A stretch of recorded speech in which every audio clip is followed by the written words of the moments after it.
हड़ताल करने वालों को यह पता है, लेकिन आजकल उनका सदमा कुछ और भी है।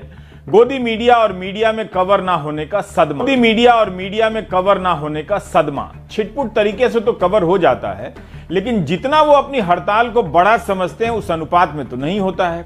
आप दावे के साथ नहीं कह सकते कि लाखों बैंक कर्मचारियों में लोग गोदी मीडिया के उपभोक्ता नहीं होंगे। उपभोक्ता हैं तभी तो सदमा लगा कि उनकी हड़ताल को कोई दिखा नहीं रहा। नहीं दिखाने वालों की संख्या इतनी अधिक है, जो दिखा भी रहे हैं वो काफी नहीं। सरकारी संस्थानों को बेच देने के फैसले के खिलाफ सोमवार को शुरू हुआ आंदोलन या हड़ताल गुरुवार तक जारी रहेगी। बैंकों के बाद बीमा सेक्टर के कर्मचारियों की भी हड़ताल होगी। जब निजीकरण का फैसला होता है तो उसे सुधार बताया जाता है और हफ्तों तारीफ होती है। जब निजीकरण के खिलाफ आंदोलन होता है तो क्यों होता है, इस पर बात नहीं होती। जब बेरोजगार युवाओं के आंदोलन और किसानों के आंदोलन को नहीं दिखाया जाता है तो फिर बैंक कर्मियों को क्यों लगा कि उनकी हड़ताल को कवरेज मिल जाएगा। मैं हर आंदोलन में यह सवाल करता हूं। अब आपको रेखा चित्र के जरिए बताना चाहता हूं। हड़ताल करने वाले बैंक कर्मियों में अधिकांश गोदी मीडिया देखते होंगे, ऐसा मान लेता हूं। और बदले में गोदी मीडिया जो हिंदू मुसलमान के टॉपिक का घोल पिला रहा था, उसे धर्म का अमृत समझकर पीने लगे होंगे। जब मीडिया का चरित्र गोदी मीडिया में बदल रहा था तो उसका हौसला भी बढ़ा रहे होंगे, यह समझकर कि गोदी मीडिया राष्ट्रवाद को बढ़ावा दे रहा है। मैं तब भी बार बार कह रहा था कि यह वो प्रक्रिया है जिसके जरिए एक समूह या तो दंगाई बन जाता है या दंगाइयों का समर्थक, लेकिन नागरिक नहीं बनता। फिर भी लोग देखते रहे। जैसे ही कोरोना को तबलीग से जोड़ा गया, वे टीवी चैनलों पर घंटों इसका कवरेज देखने लगे। इस दर्शक समाज को किसी विषय पर घंटों नहीं महीनों देखने की लत लगा दी जाए। उनके बीच यह टॉपिक इतना लोकप्रिय हुआ कि सरकार भी अपने प्रेस कॉन्फ्रेंस में तबलीग जमात का जिक्र अलग से करने लगी। यह बात बैंक कर्मियों पर ही नहीं बाकियों पर भी लागू होती है। वो विषय कुछ और नहीं, एक नेता के गुणगान के हों और राष्ट्रवाद के नाम पर सांप्रदायिकता की। 3 महीने तक चले सुशांत सिंह राजपूत के कवरेज को देखने में अपना घंटों लगा देने वाले दर्शकों, उन्हें अब कैसा लगता होगा वही बता सकते हैं। सांप्रदायिकता आपकी नागरिकता को निगल जाती है। अपने पर्स में लिखकर रख लीजिए।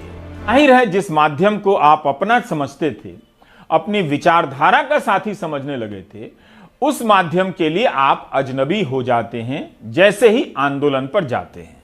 यह मैं अपने व्यक्तिगत शोध के लिए जानना चाहता हूं। तो बैंक कर्मियों को सदमा लगा। वैसे मैं जानना चाहता हूं कि लाखों बैंक कर्मियों के व्हाट्सएप ग्रुप में किसान आंदोलन के समय किसानों को नागरिक समझा जाता था या आतंकवादी कहा जाता था। इस प्रश्न का यह मतलब नहीं कि बैंक कर्मियों के आंदोलन को कम समझता हूं। कम समझता तो कवर नहीं करता। यही बात लाखों बैंक कर्मियों के मन में भी होगी जब उन्होंने तय किया होगा कि 15 और 16 मार्च को देश भर में हड़ताल के फैसले से पूरा मुल्क सन्न हो जाएगा। मीडिया में घंटों चर्चाएं होंगी और सरकार पर दबाव बनेगा। ऐसा तो हुआ नहीं। नोटबंदी के समय इन बैंक कर्मचारियों की कितनी तारीफ हुई, प्रधानमंत्री ने की। जब ये रात दिन एक कर पुराने नोटों को गिन रहे थे, बदल रहे थे, तो इन्हें लगा कि सैनिक की तरह देश की सेवा कर रहे। बहुत से कैशियरों ने पुराने नोटों में की गिनती में हुई कमी की भरपाई अपनी जेब से खुशी खुशी की कि वे सेवा कर रहे हैं।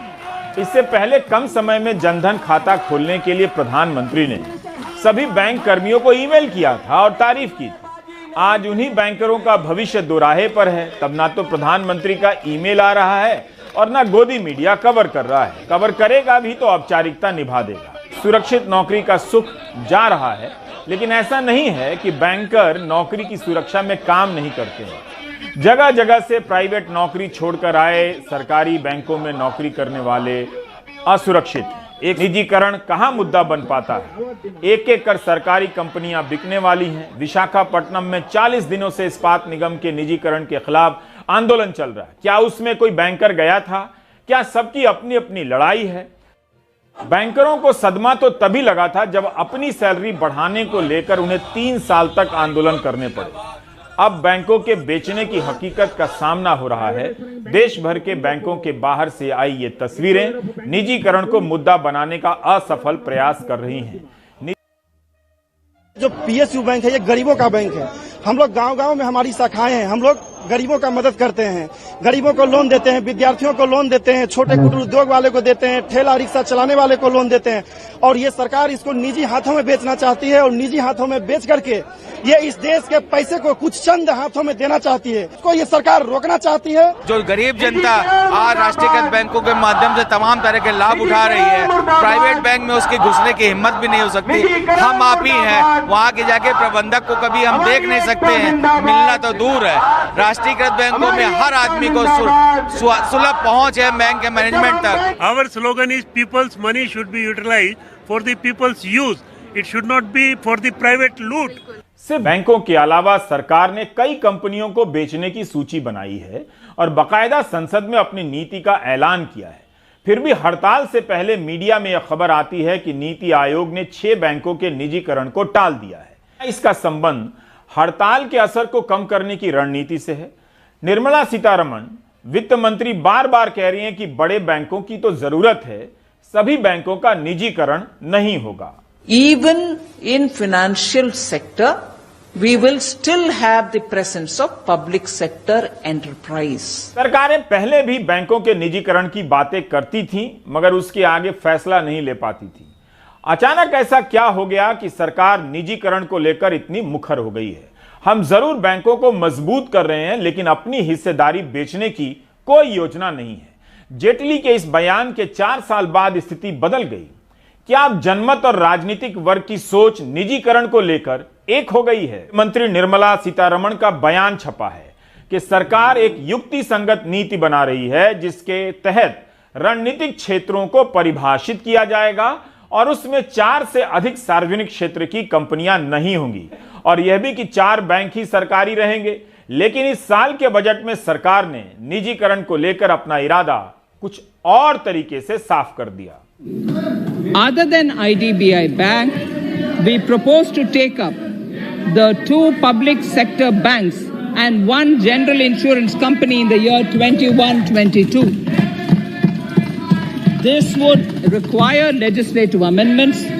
In 21-22, we would also bring the IPO of LIC, for which I am bringing the requisite amendments in this session itself. इसके बाद कितने और बैंक बिकेंगे कोई नहीं जानता। कुछ साल पहले तक भारत में 27 सरकारी बैंक हुआ करते थे। अब उनके विलय के बाद, आपस में विलय के बाद 12 रह गए हैं। इनमें से 2 बैंकों के बेचने की बात आ रही है। वित्त मंत्री कहती हैं 2 के बाद नहीं बिकेंगे। पिछले साल फाइनेंशियल एक्सप्रेस में नीति आयोग से जुड़ी एक खबर छपी थी कि नीति आयोग ने UCO bank, bank of Maharashtra, Punjab and Sind bank को बेचने का प्रस्ताव दिया है। अनुराग ठाकुर बताते हैं कि बैंकों को मजबूत करने के लिए सरकार ने 3.5 लाख करोड़ की पूंजी डाली। उसके बाद विलय का रास्ता अपनाया। 14 बैंकों का विलय हुआ। अनुराग ठाकुर यह भी कहते हैं कि अब बैंकों के बेचने की प्रक्रिया चलेगी, जो काफी लंबी होगी। All India bank officers union ने अपने पर्चे में लिखा है कि निजीकरण के बाद से गांव में बैंकों के ब्रांच कम हो जाएंगे, बैंकों का चरित्र शहरी होता जाएगा, बचत पर मिलने वाले ब्याज में कमी आ जाएगी, जिसके कारण रिटायर्ड लोग भी परेशान होंगे। छोटे किसानों को कर्ज मिलना कम हो जाएगा। जनता की बचत और पूंजी पर बड़े कॉरपोरेट घरानों का कब्जा हो जाएगा। कॉरपोरेट और बड़े घरानों को कम ब्याज दर पर ज्यादा लोन मिलने लगेगा। बैंक यूनियन के नेता स्वामी दत्ता यही बता रहे हैं कि जिस कंपनी पर 500 करोड़ का लोन बाकी है, उसे बेच देने पर 50 करोड़ की ही वसूली हो पाती है। इस सवाल का जवाब भी मिलना चाहिए कि किसी बैंक को बेचने के पहले उसके एनपीए का क्या होता है। रिजर्व बैंक ने कहा कि इस साल सितंबर तक, 2021 के सितंबर तक बैंकों के एनपीए में 13.5% की वृद्धि हो जाएगी।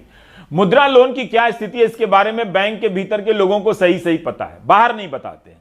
बैंक यूनियनों का कहना है कि तालाबंदी और बाद में आर्थिक संकट के कारण सरकार को कॉर्पोरेट टैक्स की वसूली कम होने की उम्मीद है, इसलिए बैंकों का निजीकरण किया जा रहा है। सरकार कॉर्पोरेट को फायदा पहुंचाना चाहती है, इसलिए अपनी संपत्ति बेच रही है।